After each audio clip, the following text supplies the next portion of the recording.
नमस्कार साथियों, मैं हूं अमित देव शर्मा और आप देख रहे हैं यूट्यूब चैनल द बेस्ट ज्ञान। साथियों, ये वीकली करंट अफेयर्स है जो कि 1 से 7 दिसंबर 2024 तक की है। इसमें 30 से अधिक प्रश्नों को सम्मिलित किया गया है जो कि परीक्षा की दृष्टि से काफ़ी महत्वपूर्ण है। तो बिना देर करते हुए वीडियो को शुरू करते हैं और देखते हैं पहला प्रश्न। प्रश्न क्या रहेगा? किस राज्य के हस्तशिल्प घर चोला को हाल ही में जीआई टैग प्रदान किया गया है? तो सही उत्तर होगा ऑप्शन डी, गुजरात। तो केंद्र सरकार द्वारा गुजरात के हस्तशिल्प, जिसे घर चोला कहते हैं, को हाल ही में जीआई टैग प्रदान किया गया है। यह जो घर चोला है, यह शादियों के दौरान पहने जाने वाली एक पारंपरिक साड़ी है। ठीक है, तो ध्यान रखिएगा। बात करते हैं गुजरात के बारे में। तो राजधानी गांधीनगर है, राज्यपाल हैं आचार्य देवव्रत और मुख्यमंत्री हैं भूपेंद्र भाई पटेल। अगला प्रश्न है, 13वीं राष्ट्रीय बीज सम्मेलन 2024 का आयोजन हाल ही में कहाँ हुआ? तो सही उत्तर होगा ऑप्शन बी, वाराणसी में। तो उत्तर प्रदेश के वाराणसी में 28 नवंबर से 1 दिसंबर 2024 के दौरान 13वीं राष्ट्रीय बीज सम्मेलन 2024 का आयोजन हुआ। इसका जो आयोजन है वह कृषि एवं कल्याण मंत्रालय द्वारा किया गया। वाराणसी के अंतर्राष्ट्रीय चावल अनुसंधान संस्थान दक्षिण एशिया क्षेत्रीय केंद्र में इस सम्मेलन का आयोजन हुआ। अगला प्रश्न है, 55वीं भारतीय अंतर्राष्ट्रीय फिल्म महोत्सव यानी IFFI में किस अभिनेता को Indian film personality of the year पुरस्कार प्रदान किया गया है? तो ऑप्शन ए सही होगा, विक्रांत मैसी। तो अभिनेता विक्रांत मैसी को 55वें भारतीय अंतर्राष्ट्रीय फिल्म महोत्सव यानी IFFI में Indian film personality of the year पुरस्कार प्रदान किया गया। तो 55वें भारतीय अंतर्राष्ट्रीय फिल्म महोत्सव का जो आयोजन है वो कहाँ पर हुआ? गोवा के श्यामा प्रसाद मुखर्जी इंडोर स्टेडियम में। कब से कब तक भाई? तो ये 20 से 28 नवंबर 2024 तक। अन्य पुरस्कार हम लोग देख लेते हैं। तो यहाँ पर सिल्वर पीकॉक पुरस्कार जो विजेता हैं, इसमें सर्वश्रेष्ठ निर्देशक का मिला है बोगदान मुरेसानू जो कि रोमानिया के हैं। सर्वश्रेष्ठ अभिनेता क्लेमेंट फावेउ जो कि फ्रांस के हैं। सर्वश्रेष्ठ अभिनेत्री बेस्टा मातुलाइटे और ईवा रूपिकैते जो कि लिथुआनिया की हैं। स्पेशल जूरी जो पुरस्कार है वो लुइस कवाइंसियर को दिया गया फिल्म हॉलीकॉ के लिए। वहीं अगर भारतीय पुरस्कार विजेता पूछ लें इसमें कितने भारतीयों को मिला है, तो सर्वश्रेष्ठ भारतीय फीचर फिल्म डेब्यू निर्देशक ये मिला है नवजोत वंडीवेडकर। फिल्म कौन सी है इनकी? घरात गणपति। और सर्वश्रेष्ठ वेब सीरीज OTT, ठीक है, तो ये लंपन को मिला है, इसके निर्देशक है निपुण धर्माधिकारी। वहीं सर्वश्रेष्ठ film personality of the year ये आपको बता चुका हूं किसे मिला है, विक्रांत मैसी को। प्रश्न है, प्रोफेसर केवी रमन का हाल ही में देहांत हो गया, वह क्या थे? तो भाई ये एक पुरातत्वविद थे। ठीक है, तो पुरातत्वविद प्रोफेसर केवी रमन का हाल ही में 27 नवंबर को देहांत हो गया। वह भारतीय पुरातत्व सर्वेक्षण के निदेशक भी रहे थे। उनकी द्वारा लिखित जो पुस्तक है इसे आप याद रखिएगा, principles and methods of archaeology. अगला प्रश्न है, दिसंबर 2024 के दौरान किस राज्य सरकार ने अपने राज्य में नए जिले का गठन किया है? तो भाई उत्तर प्रदेश सरकार ने किया है, सभी को पता होगा। तो उत्तर प्रदेश सरकार ने 76वें जिले का गठन किया है जो महाकुंभ मेला के नाम से जाना जाएगा। किस नाम से? महाकुंभ मेला के नाम से जाना जाएगा। यह एक अस्थायी जिला है, ये चीज आपको अच्छे से याद रखना है। यह एक अस्थायी जिला है जो कि महाकुंभ जब तक रहेगा तब तक बना रहेगा। इसका जो गठन है वह आगामी महाकुंभ मेले के आयोजन को सुचारू रूप से प्रबंधन करने व प्रशासनिक कार्यों को अच्छे ढंग से संचालित करने के लिए किया गया है। बात करें अगर हम उत्तर प्रदेश की, तो राजधानी है लखनऊ में और राज्यपाल हैं आनंदीबेन पटेल, मुख्यमंत्री हैं योगी आदित्यनाथ। और यहाँ का राजकीय पशु आपसे पूछ लिया जाए तो यह है बारहसिंघा। राजकीय पक्षी जो कि है सारस, इसे क्रोच भी बोलते हैं। और राजकीय वृक्ष है अशोक। और राजकीय पुष्प की बात करें तो यह है पलाश। बढ़ते हैं आगे। प्रश्न है आईसीसी के अध्यक्ष का पदभार हाल ही में किसने ग्रहण किया है? तो सही उत्तर हो जाएगा ऑप्शन ए जय शाह ने। तो जय शाह ने आईसीसी के अध्यक्ष का पदभार ग्रहण कर लिया है। वह आईसीसी के सबसे युवा यानी ये 36 वर्ष के हैं, सबसे युवा तथा 5वें भारतीय अध्यक्ष बने हैं। उन्होंने ग्रेग बार्कले जो कि कनाडाई न्यूजीलैंड के थे, इनका स्थान लिया है, जिनका कार्यकाल जो है वो 30 नवंबर 2024 को पूरा हुआ था। बात करें आईसीसी की स्थापना होती है 15 जून 1909 को और इसका मुख्यालय यूएई यानी संयुक्त अरब अमीरात में है और अध्यक्ष तो पता ही है कौन है, जय शाह। बढ़ते हैं आगे। प्रश्न है फाइजर पुरस्कार 2024 से हाल ही में किसे सम्मानित किया गया है? तो ऑप्शन बी सही होगा, बिहारी मुखर्जी को। तो इतिहासकार हैं प्रोफेसर बिहारी मुखर्जी को अभी हाल ही में फाइजर पुरस्कार 2024 से सम्मानित किया गया है। उन्हें यह पुरस्कार उनकी पुस्तक जो है brown skin white coats race science in India 1920 to 66 के लिए प्रदान किया गया है। प्रोफेसर मुखर्जी अशोका यूनिवर्सिटी सोनीपत हरियाणा में एक इतिहासकार हैं। यह पुरस्कार हिस्ट्री ऑफ साइंस सोसाइटी द्वारा प्रदान किया जाता है। पढ़ते हैं आगे। अगला प्रश्न है Tipu Sultan the saga of Mysore इंट्रीगैनम नामक पुस्तक हाल ही में किसके द्वारा लिखी गई है? तो ऑप्शन सी सही होगा, विक्रम संपत। तो भारतीय विद्वान व इतिहासकार हैं विक्रम संपत, इन्हीं के द्वारा अभी Tipu Sultan the saga of Mysore इंट्रीगैनम नामक पुस्तक लिखी गई है। इनकी अन्य पुस्तकों की अगर हम बात करें तो ये प्रमुख पुस्तकें हैं जैसे waiting for Shiva, unearthing the truth of Kashi Gyanvapi. दूसरी पुस्तक है Indian classical music and the gramophone 1922-1930। तीसरी पुस्तक इनकी है ये वुमेन ऑफ द रिकॉर्ड्स। और चौथी ये काफी प्रचलित पुस्तक है सावरकर। और अगली पुस्तक है यहाँ पर brave hearts of Bharat bayonets from Indian history.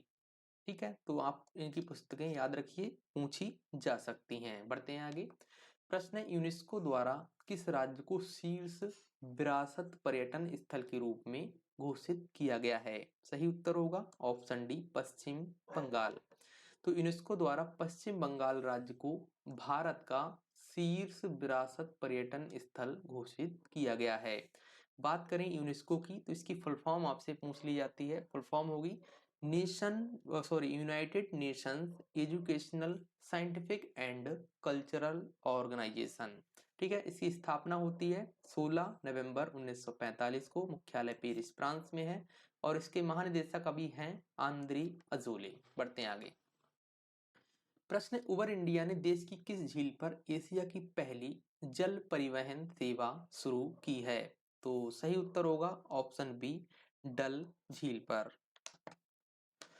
तो उबर इंडिया द्वारा जम्मू कश्मीर की डल झील पर एशिया की पहली जल परिवहन सेवा शुरू की गई है।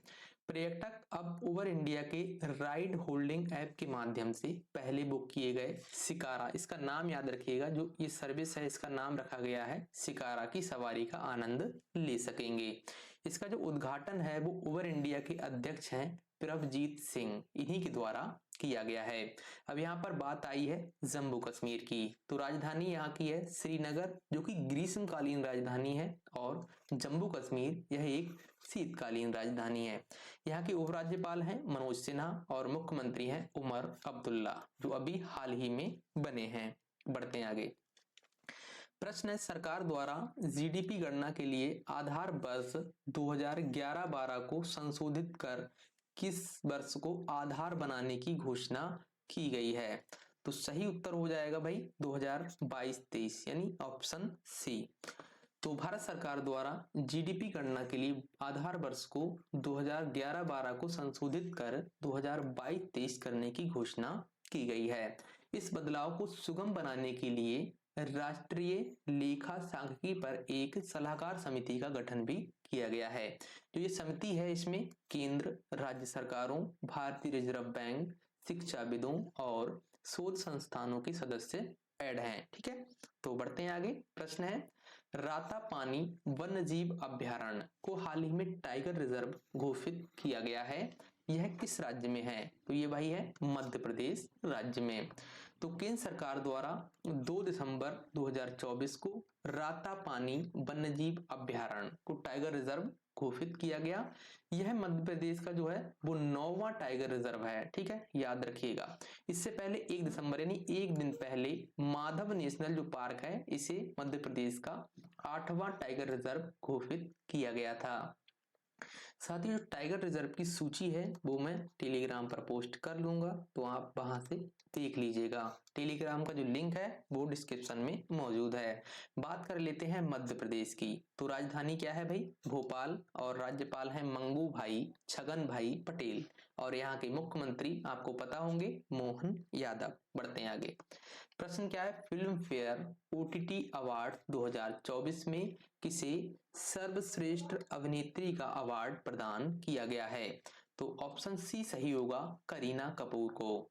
तो फिल्म फेयर OTT अवार्ड 2024 में करीना कपूर को फिल्म जाने जान के लिए सर्वश्रेष्ठ अभिनेत्री अवार्ड प्रदान किया गया है। वहीं जो दलजीत दोसांझ हैं, इन्हें आप जानते होंगे, इन्हें फिल्म अमर सिंह चमकीला के लिए सर्वश्रेष्ठ अभिनेता का अवार्ड प्रदान किया गया है। ध्यान रखिएगा साथियों, ये फिल्म फेयर OTT अवार्ड्स हैं, ठीक है। और जो अवार्ड्स हैं वो हम देख लेते हैं। तो बेस्ट एक्टर वेब ओरिजिनल, ये तो आपको बता ही दिया है, दिलजीत दोसांझ। और बेस्ट एक्ट्रेस जो है वो कौन है? एक्ट्रेस, ठीक है, याद रखिएगा, एक्ट्रेस। तो ये है करीना कपूर खान को। और इसके बाद हम देखते हैं क्रिटिक्स की बेस्ट एक्टर फिल्म मील के लिए, ये मिला है जयदीप अहलावत को फिल्म जाने जान के लिए। और क्रिटिक्स की बेस्ट एक्ट्रेस ठीक है फीमेल, ये अनन्या पांडे को फिल्म खो गए हम कहां के लिए मिला है। किस फिल्म के लिए भाई? खो गए हम कहां के लिए। बेस्ट फिल्म वेब ओरिजिनल, ये है अमर सिंह चमकीला, यानी सर्वश्रेष्ठ फिल्म। तो बेस्ट डायरेक्टर इम्तियाज अली को मिला है अमर सिंह चमकीला फिल्म के लिए। बेस्ट सपोर्टिंग एक्ट्रेस फीमेल, यानी ये बामिका गब्बी को मिला है फिल्म खुफिया के लिए। और वहीं बेस्ट डायलॉग का जो अवार्ड है वो इम्तियाज अली और साजिद अली को फिल्म अमर सिंह चमकीला के लिए दिया गया है। बात करें बेस्ट ओरिजिनल स्टोरी फिल्म की, तो ये इम्तियाज अली को और साजिद अली को मिला है फिल्म अमर सिंह चमकीला के लिए। यानी हम कह सकते हैं कि अमर सिंह चमकीला के लिए काफी अवार्ड्स प्रदान किए गए हैं। Best background music AR Rahman को फिल्म अमर सिंह चमकीला के लिए। बेस्ट डेब्यू डायरेक्टर फिल्म ये मिला है अर्जुन बरैन सिंह को फिल्म खो गए हम कहां के लिए। Best debut director series Shiv Rawail को फिल्म द रेलवे मैन के लिए प्रदान किया गया है। वहीं best story Zoya Akhtar, Arjun bran Singh और रीमा कागती को दिया गया है फिल्म खो गए हम कहां के लिए। बेस्ट डेब्यू एक्टर मेल ये वेदांग रैना को फिल्म द आर्चीज के लिए मिला है। वहीं best actor drama male series R Madhavan को द रेलवे मैन के लिए प्रदान किया गया है। बात कर लेते हैं अगले प्रश्न की। प्रश्न क्या है? ऑक्सफोर्ड डिक्शनरी ने किस शब्द को वर्ड ऑफ द ईयर 2024 चुना है? तो ऑप्शन ए सही होगा, ब्रेन रॉट। तो ऑक्सफोर्ड डिक्शनरी ने ब्रेन रॉट को वर्ड ऑफ द ईयर 2024 चुना है। यह शब्द जो है वो मानसिक स्वास्थ्य पर सोशल मीडिया के प्रभावों के बारे में चिंताओं को दर्शाता है। अगला प्रश्न है, महाराष्ट्र राज्य के मुख्यमंत्री के रूप में हाल ही में किसने शपथ ग्रहण की है? तो ऑप्शन बी सही होगा, देवेंद्र फडणवीस ने। और इनके साथ जो एकनाथ शिंदे हैं और अजीत पवार, ये उप मुख्यमंत्री बने हैं। सॉरी, अजीत पवार नहीं, चिराग पासवान, ठीक है। तो बात कर लेते हैं भाजपा नेता देवेंद्र फडणवीस ने 5 दिसंबर 2024 को महाराष्ट्र के 18वें नंबर के, ठीक है, 18वें मुख्यमंत्री के रूप में शपथ ग्रहण की है। वह महाराष्ट्र के तीसरी बार मुख्यमंत्री बने हैं। देखो, जानना ये भी जरूरी है कि इससे पहले भाई कब कब बने हैं। तो इससे पहले वह 31 अक्टूबर 2014 से 12 नवंबर 2019 तक पहली बार, और 23 नवंबर 2019 से 28 नवंबर 2019 तक 5 दिन के लिए दूसरी बार चीफ मिनिस्टर बने थे। बात करेंगे महाराष्ट्र की, तो राजधानी मुंबई में है और राज्यपाल हैं CP राधाकृष्णन। और बात करें यहाँ के मुख्यमंत्री तो अभी बने हैं देवेंद्र फडणवीस। राज्य के पशु है विशाल गिलहरी। राजकीय पक्षी है पीले पांव वाला हरा कबूतर।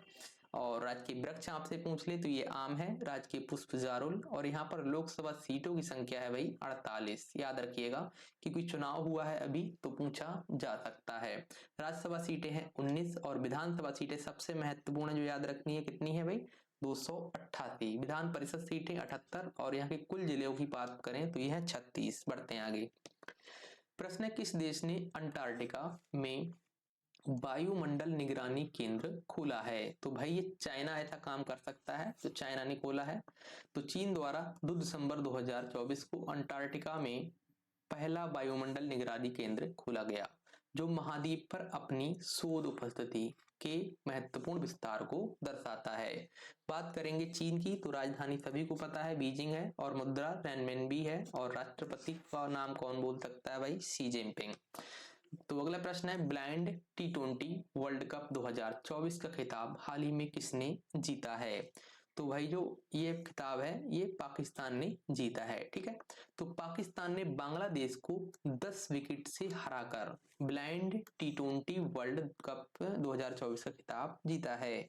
इसका जो आयोजन है वो 23 नवंबर से 3 दिसंबर 2024 के दौरान पाकिस्तान में हुआ था।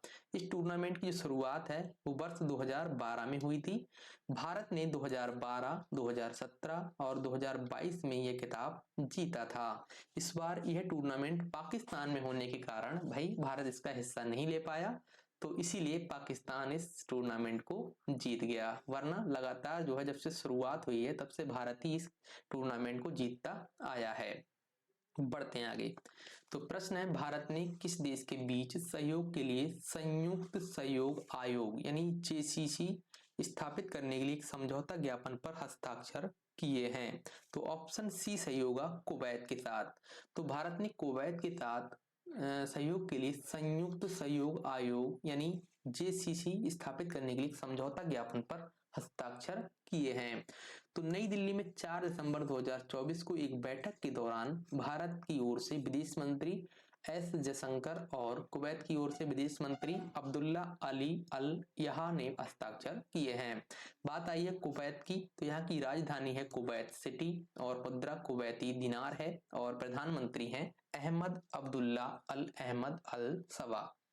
पढ़ते हैं आगे। प्रश्न है दिसंबर 2024 के दौरान भारतीय रिजर्व बैंक द्वारा UPI लाइट भुगतान की सीमा 2000 रुपए से बढ़ाकर कितनी कर दी गई है? तो ऑप्शन बी सही होगा 5000। तो भारतीय रिजर्व बैंक द्वारा 4 दिसंबर 2024 को UPI लाइट भुगतान की सीमा 2000 रुपए से बढ़ाकर 5000 रुपए कर दी गई है। वही प्रति लेन देन सीमा जो है वो 500 रुपए पहले थी, अब बढ़ाकर उसे 1000 रुपए किया गया है। UPI लाइट जो सेवा है वो उपयोगकर्ताओं को बिना पिन दर्ज किए हुए भुगतान करने की अनुमति देता है। इस सुविधा को सितंबर 2022 के दौरान शुरू किया गया है।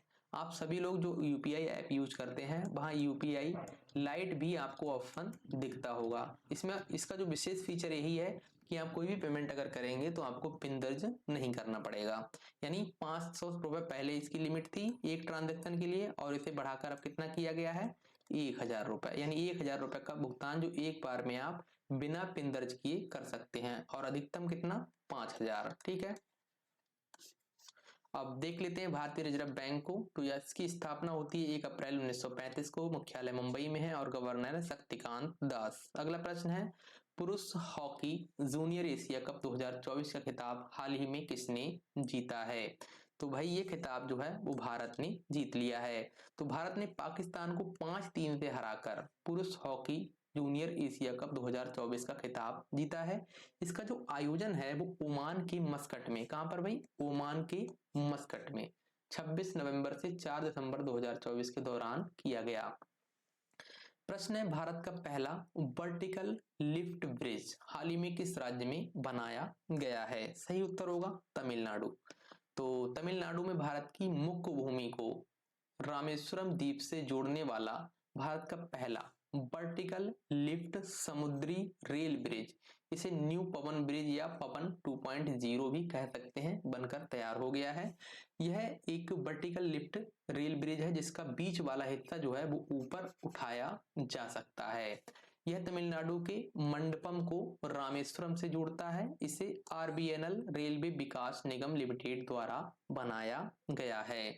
इस ब्रिज की लंबाई की बात करें तो यह 2.07 किलोमीटर, जिसे बनाने में कितना खर्चा आया है, 550 करोड़ रुपए। बात करें तमिलनाडु की तो राजधानी कहां पर है भाई, चेन्नई में। राज्यपाल हैं आर.एन. रवि और मुख्यमंत्री हैं एम.के. स्टालिन। बढ़ते हैं आगे। प्रश्न है वायलर्स विधेयक राज्यसभा से हाल ही में किस तिथि को पारित हुआ? तो सही उत्तर होगा भाई 4 दिसंबर 2024 को। तो केंद्रीय वाणिज्य एवं उद्योग मंत्री पीयूष गोयल द्वारा 4 दिसंबर 2024 को राज्यसभा में वायलर्स विधेयक 2024 को पेश किया गया, जो ध्वनि मत से पारित हो गया। इसे अब लोकसभा में पेश किया जाएगा। यह जो अधिनियम है, सॉरी विधेयक है, यह 1923 के वायलर अधिनियम का स्थान लेगा। इसका उद्देश्य आपसे पूछ ले भाई क्यों पारित किया गया है, तो वायलर का विनियमन भाप वायलर विस्फोट से लोगों और संपत्ति की सुरक्षा सुनिश्चित करना है। देश में इसके निर्माण, स्थापना और उपयोग के दौरान पंजीकरण और निरीक्षण में एकरूपता लाना है। बढ़ते हैं आगे। प्रश्न है नई दिल्ली में अष्टलक्ष्मी महोत्सव 2024 का उद्घाटन हाल ही में किसके द्वारा किया गया? तो ऑप्शन ए सही होगा, प्रधानमंत्री नरेंद्र मोदी जी द्वारा। तो प्रधानमंत्री नरेंद्र मोदी द्वारा 6 दिसंबर 2024 को नई दिल्ली के भारत मंडपम में आयोजित अष्टलक्ष्मी महोत्सव का उद्घाटन किया गया। इस 3 दिवसीय महोत्सव में 8 पूर्वोत्तर राज्यों के विशिष्ट उत्पादों, हस्तशिल्प, संपन्न कपड़ा उद्योग और संस्कृति को उजागर किया जाएगा। तो 8 पूर्वोत्तर राज्यों की बात करें, इसमें कौन कौन सा आता है भाई, तो इसमें आता है अरुणाचल प्रदेश, असम, मणिपुर, मेघालय, मिजोरम, नागालैंड, सिक्किम, त्रिपुरा, जिन्हें संयुक्त रूप से क्या कहा जाता है भाई, अष्टलक्ष्मी। बढ़ते हैं आगे। प्रश्न है स्वास्थ्य मंत्री जेपी नड्डा द्वारा कहां से 100 दिवसीय सघन टीबी अभियान की शुरुआत की गई है? तो ये ऑप्शन बी सही होगा, पंचकुला से। तो 7 दिसंबर 2024 को हरियाणा के पंचकुला से। भाई स्थान याद रखिएगा, कभी कभी पूछ लेता है कि इस अभियान की शुरुआत कहां से की गई, तो भाई हरियाणा के पंचकुला से। केंद्रीय स्वास्थ्य मंत्री जेपी नड्डा द्वारा 100 दिवसीय सघन टीबी अभियान की शुरुआत की गई। इसका उद्देश्य जो है वो टीबी की घटनाओं की दर, निदान कवरेज और मृत्यु दर जैसे प्रमुख आउटपुट संकेतकों पर कार्यक्रम के प्रदर्शन में सुधार करना है। इस पहल को 33 राज्यों व केंद्र शासित प्रदेशों के 347 जिलों में लागू किया जाएगा। सबसे महत्वपूर्ण है यहाँ पर 24 मार्च को प्रत्येक वर्ष विश्व क्षय रोग दिवस यानी टीबी दिवस मनाया जाता है। बढ़ते हैं आगे। प्रश्न दिसंबर 2024 के दौरान किस राज्य सरकार ने सार्वजनिक रूप से गोमांस खाने पर प्रतिबंध लगाया है? सही उत्तर होगा भाई असम। तो असम सरकार द्वारा सार्वजनिक रूप से होटलों, रेस्तरां और त्योहारों, सामुदायिक कार्यक्रमों में गोमांस खाने पर तत्काल प्रभाव से प्रतिबंध लगा दिया है। यानी यहाँ पर न किसी होटल में आप गोमांस खा सकते हैं, ना त्योहारों पर, और सामुदायिक कार्यक्रम जैसे शादी हो गई, ठीक है, इस तरह से आप इसमें गोमांस को अब नहीं खा सकेंगे। यह प्रावधान जो है वो असम मवेशी संरक्षण अधिनियम 2021 को मजबूत करने के लिए जोड़ा गया है। बात करें असम की, राजधानी है दिसपुर, राज्यपाल है लक्ष्मण प्रसाद आचार्य और मुख्यमंत्री है हेमंत बिस्वा शर्मा। बढ़ते हैं आगे। प्रश्न है एशियन क्रिकेट काउंसिल यानी एसीसी के अध्यक्ष के रूप में हाल ही में किसे नियुक्त किया गया है? तो ये नियुक्त किया गया है सम्मी सिल्वा को। सम्मी सिल्वा को एशियन क्रिकेट काउंसिल के अध्यक्ष के रूप में नियुक्त किया गया है। उन्होंने किसका स्थान लिया भाई? जय शाह का। जय शाह अभी आईसीसी के अध्यक्ष बन चुके हैं। तो जो सम्मी सिल्वा हैं वह श्रीलंका क्रिकेट के अध्यक्ष हैं। बात करें एशियन क्रिकेट काउंसिल की, इसकी स्थापना होती है 19 सितंबर 1983 को, मुख्यालय दुबई संयुक्त अरब अमीरात में है। बढ़ते हैं आगे। प्रश्न है इंदिरा गांधी शांति पुरस्कार 2024 के लिए हाल ही में किसे चुना गया है? तो ऑप्शन बी सही होगा। ये थोड़ा नाम यहाँ पर गलत है, इसे हम एक बार चेक करते हैं। क्या है? चिली की जो पूर्व राष्ट्रपति हैं मिशेल मिशेल विरेन वोइम, इनका नाम थोड़ा गड़बड़ है यहाँ पर, इसे हम करेक्ट कर देंगे, ठीक है। को इंदिरा गांधी शांति पुरस्कार 2024 के लिए चुना गया है। उन्हें यह पुरस्कार शांति, लैंगिक समानता, मानवाधिकार और विकास में उनके योगदान के लिए प्रदान किया गया है। इस पुरस्कार स्वरूप जो है वो प्रशस्ति पत्र, 25 लाख रुपए का नगद राशि प्रदान की जाती है। इनका नाम थोड़ा हटके है, अजीब है, इसलिए याद नहीं आ रहा है, तो मैं इसका जो नाम है वो ओरिजिनल जो पीडीएफ आपको सेंड करेंगे उसमें मेंशन कर देंगे, ठीक है। तो नोट, अगर नोट में हम पढ़ें तो वर्ष 2023 के इंदिरा गांधी शांति पुरस्कार से विश्व प्रसिद्ध पियानो वादक डेनियल वारेनबोइम और फिलिस्तीन शांति कार्यकर्ता अली अबू अब्बाद को नवंबर 2024 के दौरान सम्मानित किया गया है। ये आपको याद रखना है, ठीक है। पढ़ते हैं आगे। प्रश्न है, विश्व एड्स दिवस किस तिथि को मनाया जाता है? तो सभी को पता होगा 1 दिसंबर को। राष्ट्रीय प्रदूषण नियंत्रण दिवस किस तिथि को मनाया जाता है? ये मनाया जाता है भाई 2 दिसंबर को। तो प्रदूषण नियंत्रण के महत्व को उजागर करने के उद्देश्य से प्रत्येक वर्ष 2 दिसंबर को राष्ट्रीय प्रदूषण नियंत्रण दिवस के रूप में मनाया जाता है। 2 से 3 दिसंबर 1984 को, ये पॉइंट काफी महत्वपूर्ण है, याद रखिएगा। 2 से 3 दिसंबर 1984 को भोपाल में मिथाइल आइसोसाइनेट नामक गैस के रिसाव के कारण कई लोगों की जान चली गई थी। इसे भोपाल गैस त्रासदी के नाम से भी जाना जाता है। इसकी याद में ही इस दिवस को मनाते हैं। थीम की बात करें तो थीम है स्वच्छ हवा, हरी भरी धरती, टिकाऊ जीवन की ओर एक कदम। अगला प्रश्न देखते हैं। प्रश्न क्या है? अंतर्राष्ट्रीय दिव्यांग दिवस किस तिथि को मनाया जाता है? तो इस दिवस को मनाते हैं हम लोग 3 दिसंबर को। तो दिव्यांग यानी विकलांग लोगों की अक्षमता के मुद्दों को लेकर समाज में जागरूकता फैलाने के उद्देश्य से प्रत्येक वर्ष 3 दिसंबर को अंतर्राष्ट्रीय दिव्यांग या विकलांग दिवस के रूप में मनाया जाता है। थीम की बात करें तो थीम है एक समावेशी और टिकाऊ भविष्य के लिए विकलांग व्यक्तियों के नेतृत्व को बढ़ाना। पहली बार इस दिवस को वर्ष 1992 में मनाया गया था। प्रश्न है, विश्व मृदा दिवस, यह किस तिथि को भाई मनाते हैं? तो विश्व मृदा दिवस जो है वो 5 दिसंबर को मनाया जाता है। तो मिट्टी की गुणवत्ता के महत्व के बारे में जागरूकता बढ़ाने के उद्देश्य से प्रत्येक वर्ष 5 दिसंबर को विश्व मृदा दिवस के रूप में मनाया जाता है।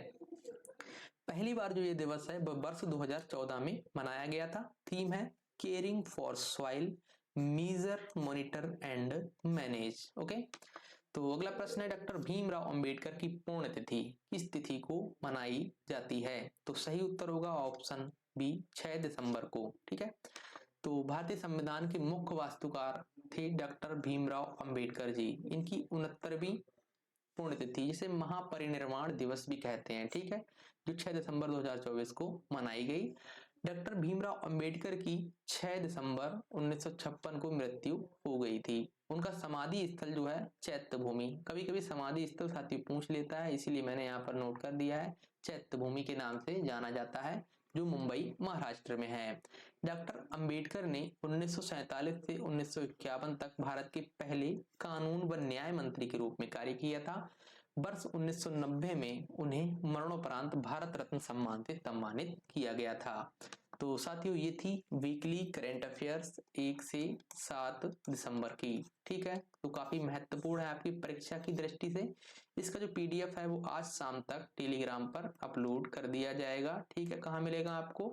टेलीग्राम पर, और इसका जो लिंक है वो हमने डिस्क्रिप्शन में मेंशन कर दिया है। तो आप अगर डेली करंट अफेयर पीडीएफ चाहते हैं तो हमारा ऐप जो है द बेस्ट ज्ञान के नाम से आपको प्ले स्टोर पर मिल जाएगा, तो उसे आप डाउनलोड कर लीजिएगा, ठीक है। वहां से आप डेली करंट अफेयर्स की पीडीएफ डाउनलोड कर सकते हैं। लिंक मैंने जो है ऐप का वो डिस्क्रिप्शन में मेंशन कर दिया है।